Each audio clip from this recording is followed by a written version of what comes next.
Livre de la Genèse, chapitre 33. Jacob leva les yeux et regarda, et voici Ésaü arrivé avec 400 hommes. Il répartit les enfants entre Léa, Rachel et les 2 servantes. Il plaça en tête les servantes avec leurs enfants, puis Léa avec ses enfants, et enfin Rachel avec Joseph. Lui-même passa devant eux, et il se prosterna en terre 7 fois jusqu'à ce qu'il fût près de son frère. Ésaü courut à sa rencontre, il l'embrassa, se jeta à son cou et le serra dans ses bras, et ils pleurèrent. Ésaü, levant les yeux, vit les femmes et les enfants, et il dit, « Qui sont ceux que tu as là ?»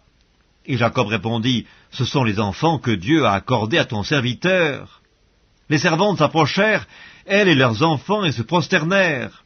Léa et ses enfants s'approchèrent aussi, et se prosternèrent. Ensuite Joseph et Rachel s'approchèrent, et se prosternèrent. Ésaü dit, « À quoi destines-tu tout ce camp que j'ai rencontré ?» Et Jacob répondit, « À trouver grâce aux yeux de mon Seigneur. » Ésaü dit, « Je suis dans l'abondance, mon frère, garde ce qui est à toi. » Et Jacob répondit, « Non, je te prie. Si j'ai trouvé grâce à tes yeux, accepte de ma main mon présent, car c'est pour cela que j'ai regardé ta face, comme on regarde la face de Dieu, et tu m'as accueilli favorablement. Accepte donc mon présent qui t'a été offert, puisque Dieu m'a comblé de grâce, et que je ne manque de rien. » Il insista auprès de lui, et Ésaü accepta. Ésaü dit, « Partons, mettons-nous en route, j'irai devant toi. » Jacob lui répondit, « Mon Seigneur sait que les enfants sont délicats, et que j'ai des brebis et des vaches qui allaitent. S'il en forçait leur marche un seul jour, tout le troupeau périrait.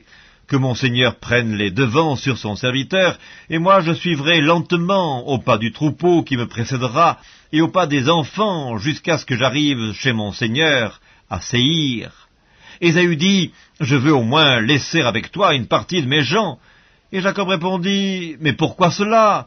Que je trouve seulement grâce aux yeux de mon Seigneur. » Le même jour, Ésaü reprit le chemin de Séhir. Jacob partit pour Sukkot. Il bâtit une maison pour lui, et il fit des cabanes pour ses troupeaux. C'est pourquoi l'on a appelé ce lieu du nom de Sukkot.